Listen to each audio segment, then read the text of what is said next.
Okay, so this is gonna be kind of like an amateurish, rambly esque video, like hometown boy next door just complaining about stuff, and it's going to be on the state of my state. Do you guys remember that old clip that was like viral on the internet a few years ago? It's like this woman making vegetables in her kitchen. She's like, "Guess what we're doing today? We are complaining." It's kind of like that, I guess. So I'm from I'm from California, Southwest region variant to be specific, and I think that there's no diplomatic way to say this. I think we kind of deserve the Palisades fire. Maybe deserved is a bit intense or sensationalist. Probably more so along the lines of we had it coming. I think I think we had the Palisades coming, in a lot of ways. And we're just gonna go through like these slides real quick. They're a bit banal and basic, but I'm gonna do a lot of speaking to sort of like I don't know, I guess amplify or expound is probably the better word. Why the fires happened, and again, sort of circling back onto the whole, we deserved it, but more accurately, we had it coming, which is kind of like my main overall point. So I've never been sympathetic over the Palisades for no reason other than how obviously and nastily we had it coming. The California polity absolutely deserved this. So this kind of ties into how Californians keep doing things that are very self-inflicted. It's like the state and residents seem to have some kind of like low-grade martyr complex. And there's a lot of evidence for this, but the overarching one, or the most blunt and forthright one, I think, is the active resistance to rebuilding is kind of proof of how there's no really concept of self-care and there's no real loyalty to life at all, within the Californian like collective subpsyche. And I think the power at B is like, it's kind of crazy to watch, the power at B actively gaslighting former residents with like petty permits and random fee antics. A part of you wishes you could make it up, but another part of you stays sane and grounded to reality by knowing that you haven't and you can't. So a moment ago I mentioned sort of earlier there's like a disloyalty to life, like there's no loyalty to life in Californian culture. And this kind of ties in, I think, is symptomatic of like a sort of overall debauchery problem with like our collective mind. There's so much energy and really dedicated effort just to hedonia, but accomplishing really simple tasks like maintenance of the urban form. It's like moving a mountain. So, for example, downtown LA is like a really good example of this. You have these really quite beautiful federal buildings, and they're surrounded by like heaps of garbage. The streets are filthy. The crosswalks haven't been painted over or refurbished in like decades. Half the street lights don't work. Like the speed bumps are like worn down from all the traffic, and like it results in a lot of accidents. Signs are missing. Some pretty gorgeous buildings just have like outright fire stains on them, which is just like what? Like has no one thought to refurbish the facade by now? It just seems a bit odd. But if you go to like in like if you go to WeHo, it's kind of the same thing. Like you can look all this up if you don't believe me, but WeHo's burglary rate is insane, and the queer suicide rate over there is pretty high as well. But you look at the way the district is planned, and it's like it's housing next door to like fashionista and clubbing blocks, which is very unusual. And I don't think that's good for like I don't think that's good for the spirit. I think that's spiritually very unhealthy. It's like it's spiritually dysgenic, you know what I mean? And they've got all like these clubs, many of whom can like barely stay afloat. They've got all like these little like boutiques and like bougie cafes and stuff, but you'd be hard strapped to like find like a serious place to rest or really become one, or more at the very least more better understanding of the world around you. And for example, like in WeHo, it's very easy to like see needles or pills or excessive amounts of vomit on the floor. And there's lots of one thing that really kind of like scares me. And even though I kind of had kind of a rowdy ratty childhood. It was very, I don't like this word, I think it's overused, but a childhood that was kind of traumatic in a lot of ways. But one thing I think that has never really made me slip or snap is just being scared of what ending up like certain people would really be. And one thing I notice a lot in WeHo that no one really wants to touch on is homeless pretty boys. There's a lot of like really like just beautiful guys. Like there's a lot of like really like just like cute dudes who are just strung the fuck out. And you really wonder how on earth they got that way. Like you see the rainbow painted boulevard, you see like the men's therapy on every other block. Like you'd think if you're not really from here or haven't really like lived or worked or visited or done commerce or whatever, like if you really don't know the area, you'd be surprised. You think like, oh my like oh my f, like how does such a beautiful little male creature end up like that? But if you spend any time around the area, it's dead ass not difficult to see how or why. The drug use is massive. I think there's a lot of sexual trauma bonding masquerading as clubbing or hookups. There's a lot of demonic energy that comes from the hills that kind of like literally blows in. It's like the opposite of a silver wind. It's like it's like a black wind. It's like a black breeze. Like WeHo past a certain time at night, I literally it sounds conspiratorial, but I'm so serious. Like a certain wind kicks up and shit gets weird. And that's why I think a lot of gay guys I've known throughout my life, some have taken me there here and there, but they almost always like stop going. And I think everyone's kind of just like in general agreeance, like it's getting weird. Like, have you ever seen that clip of like Nene Leakes where she's like, it's getting weird, and it's like it's playing like the music and it's like this quick cut to like some guy who doesn't know how to behave. It's like that in WeHo spiritually. It's getting weird. And one thing that made me sort of like, I wouldn't say leave, but view the place in a different light was like a self-described like quote unquote like queer pagan with like just obviously satanic tattoos. And I'm like, there's nothing pagan about this. And I think that ties into like sort of like the overall theme I'm trying to make or ramble on about, is how California kind of just lacks a sophisticated or coherent cultural or behavioral identity. And going back to the Palisades, how we sort of, I think we had that coming, is that so much like ecological or environmental policy in this state is just completely performative. Like the disrespect to nature in California is massive. We have these, like, I guess I can just like list examples of it. We have these huge, like, sprawling, barely maintained parking lots that are always like just infested with something. You know, garbage gets just left out on the lots, and it's starting to look like New York with like some like the way rats are starting to show up. We don't really use native materials for our buildings. We're always importing something. The harbors just like spew so much waste into the beaches. And speaking of the beaches, people don't respect those either. Like if you go to like Venice Beach or Santa Monica or like the piers, there's trash everywhere.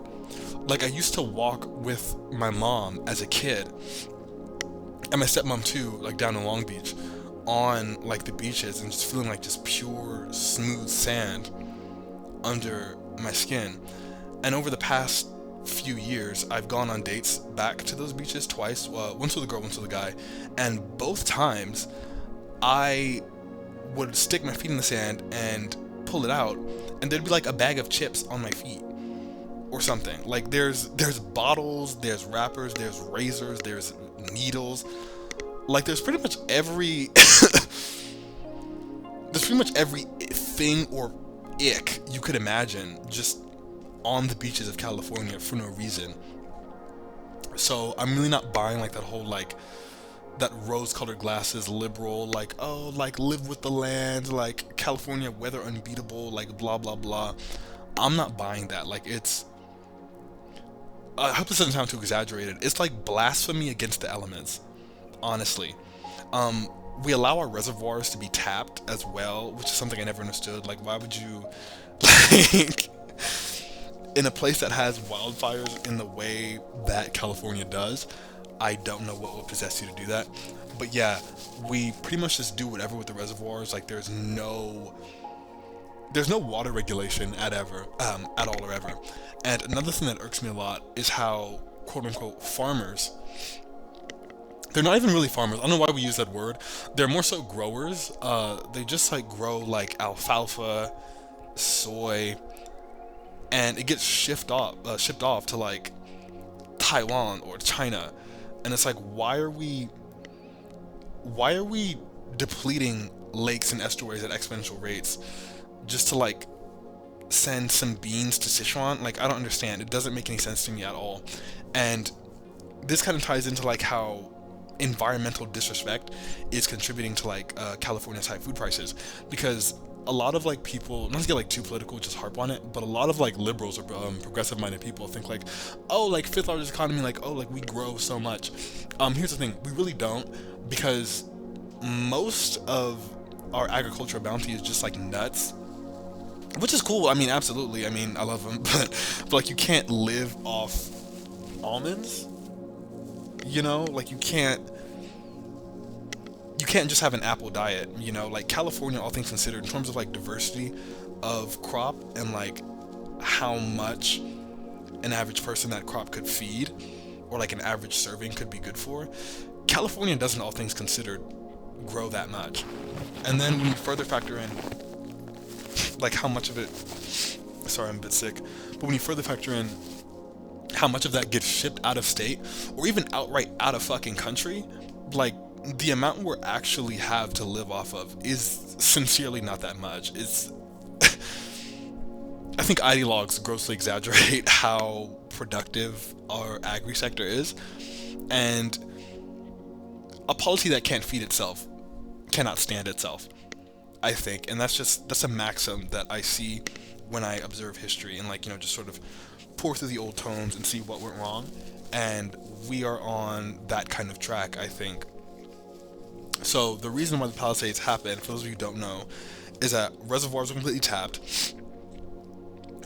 Fire staff were underpaid and caught off guard, and they tried to draw water from the pipes, like the hydrants and such, and damn near all the piping was just straight up broken, like outdated, to the point of just like not like nothing coming out, or like causing leaks on the street. That's another thing that I noticed, that no one, like the news doesn't talk to you about this. Like, this is something you have to see, like sort of like boots on the ground, like balls in the seat, eyes on the street. Like, you have to be there to sort of, you just had to be there, girl. Like, you really just had to.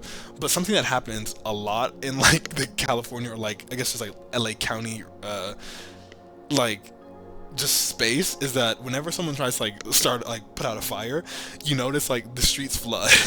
like like the sewer pipes always fucking bust. It's like, how is the piping, like one time, like there was like a fire, like a small fire, like in my little like sub district, and there was like hydrants and all the whole thing, and like they came and they left, put the fire out. It was like some bum, some skooma addict had like set a little tree on fire to like stay warm in the winter, which I mean, survive how you can, I guess. Chagrin to the rest of us.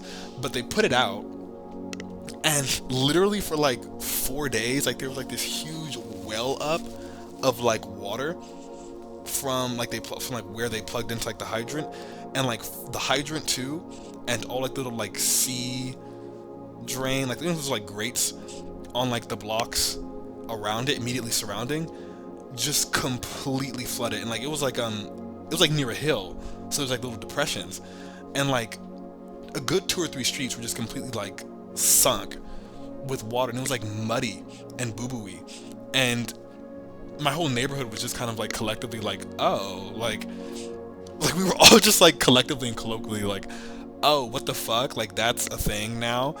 And city was just like, yeah, and like no one ever really talked about it. But that was so weird to me. Like, that was so, again, not to be like too sensationalist, but like it was kind of surreal, to be honest. I was like, I didn't even know that was possible. I didn't even know that could or would happen in regard to just putting out such like a minor, like just like a minor bum fire by a tree, could cause just like so much damage, and think of like all the water that was contaminated or wasted due to, I mean, whatever it was that caused that.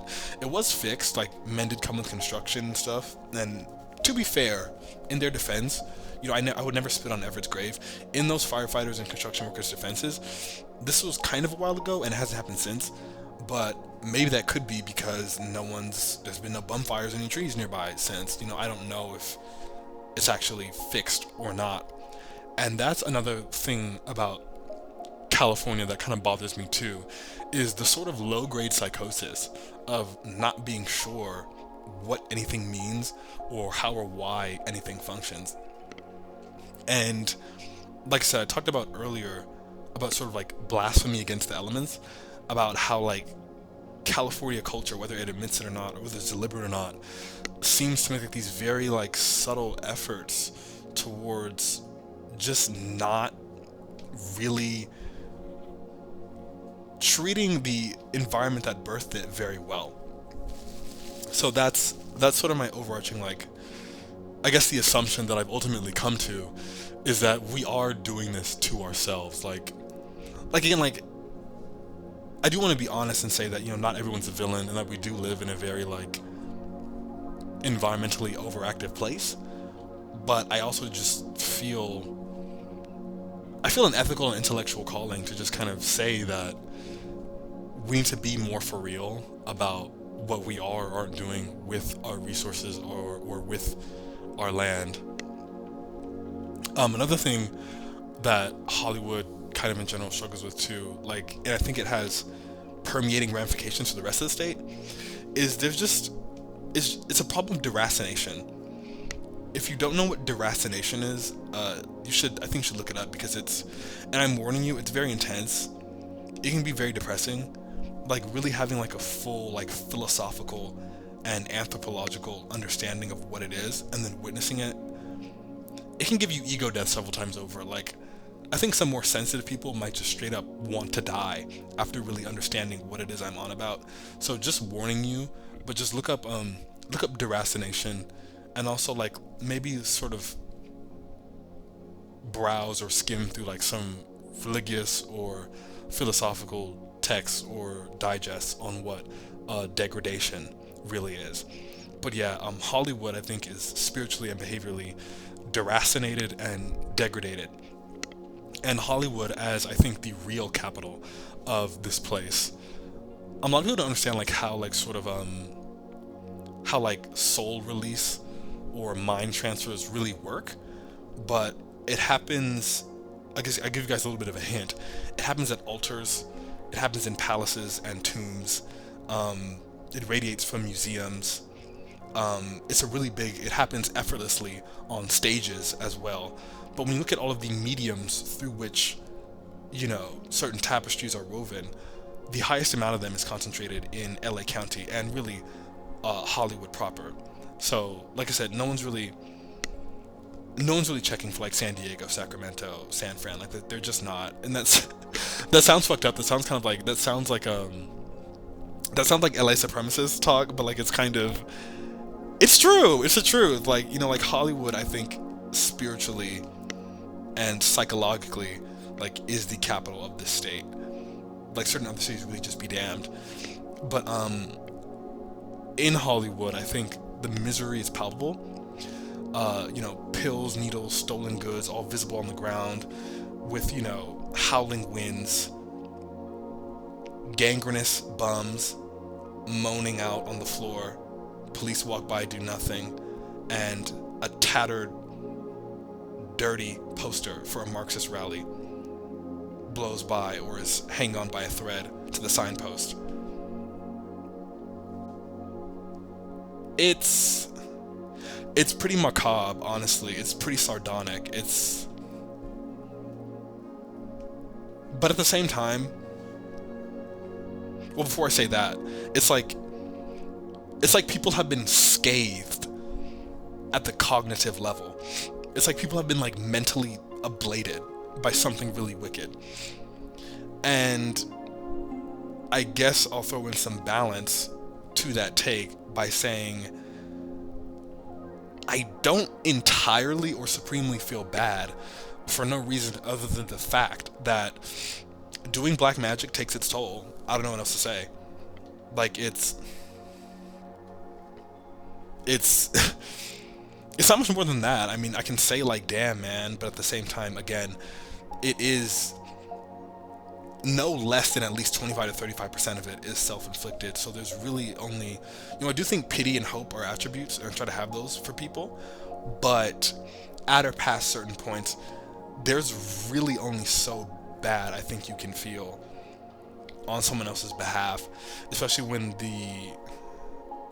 what they're struggling with is a downstream or even immediate result of their own engagements. So that's sort of my take on that. But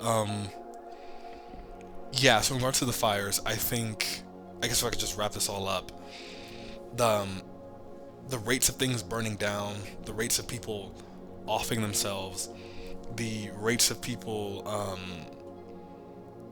trying to bring some like weird ideological stuff like into schools, the rates of children becoming illiterate or drug addicted, or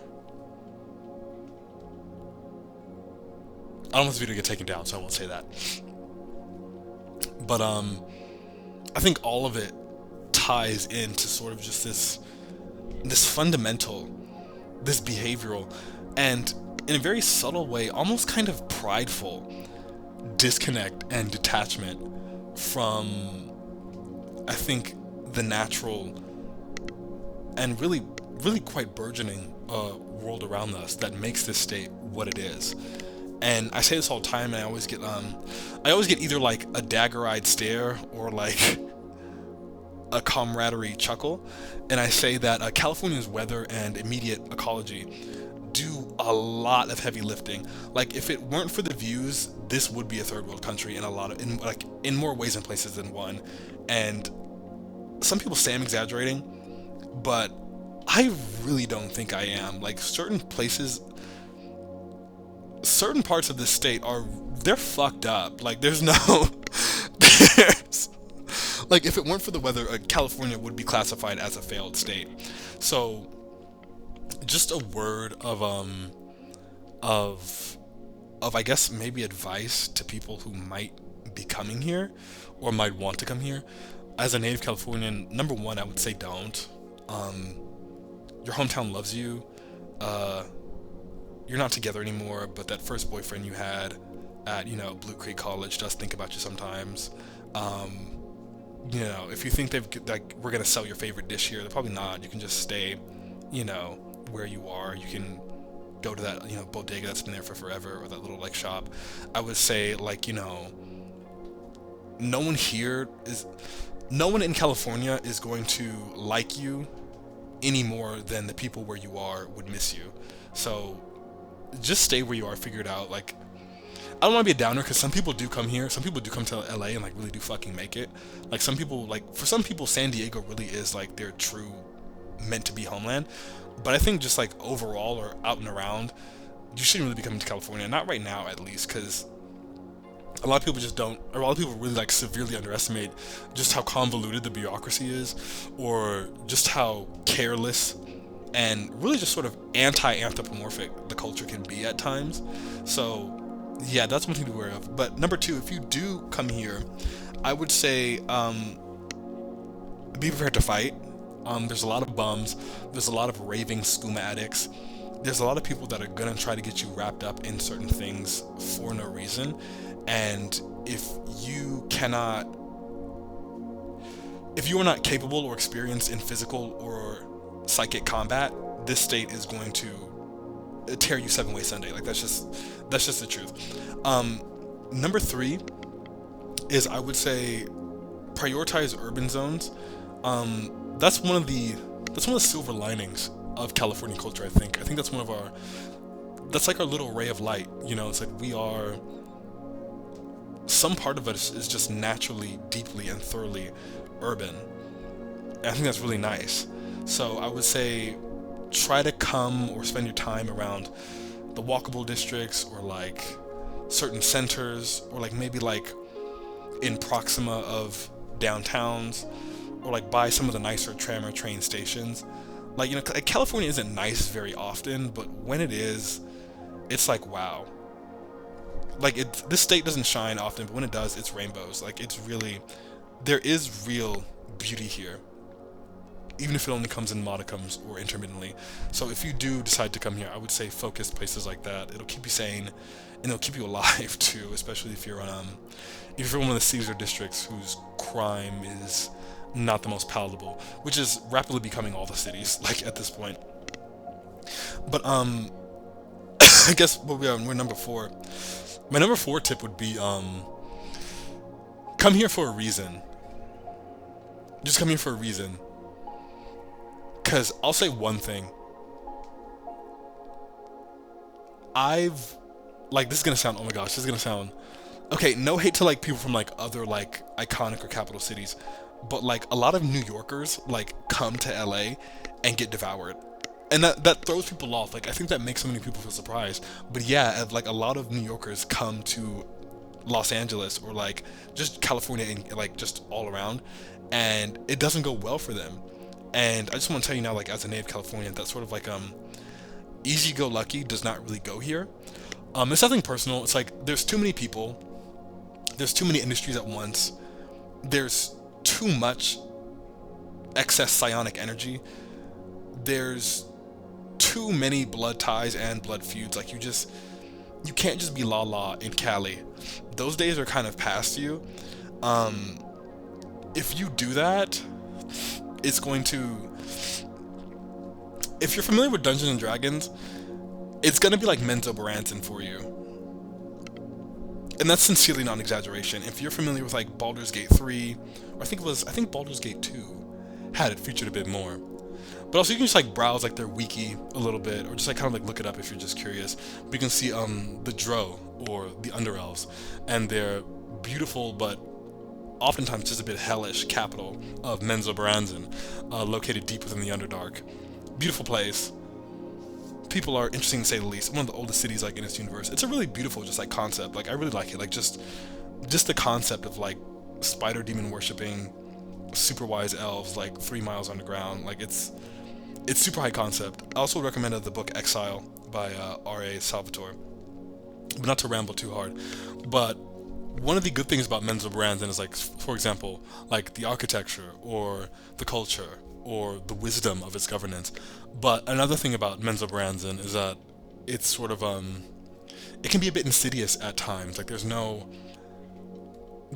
spiritual or psychic checks or balances in Menzoberranzan, and so things can go well in a lot of ways, but if you're not familiar or if people kind of clock that you don't really quite know what you're doing, things can go south very, very quickly for you. Like, like in Menzoberranzan, like, you can become a scholar or get enslaved just as easily, and certain places in California are kind of along those lines, and that's why I'd really urge people just to not come here for no reason or without a backup plan, because there's little reward without risk in a place like this. And I think some people, especially coming from like New York or Miami or Seattle, or places where I don't want to say there's more of a safety net, but more so where the safety floor is a bit higher or significantly higher, sort of move to California, and they want the glitz, they want the glam, they want to be remembered, they want really just the joy of an August sun on your skin down Mulholland Drive, but they don't necessarily track that with sort of added risk profile, and that can be very dangerous. And I mentioned a few minutes ago, like, there's a lot of sad girls in, you know, in San Fran or San Diego or the Valley or whatever.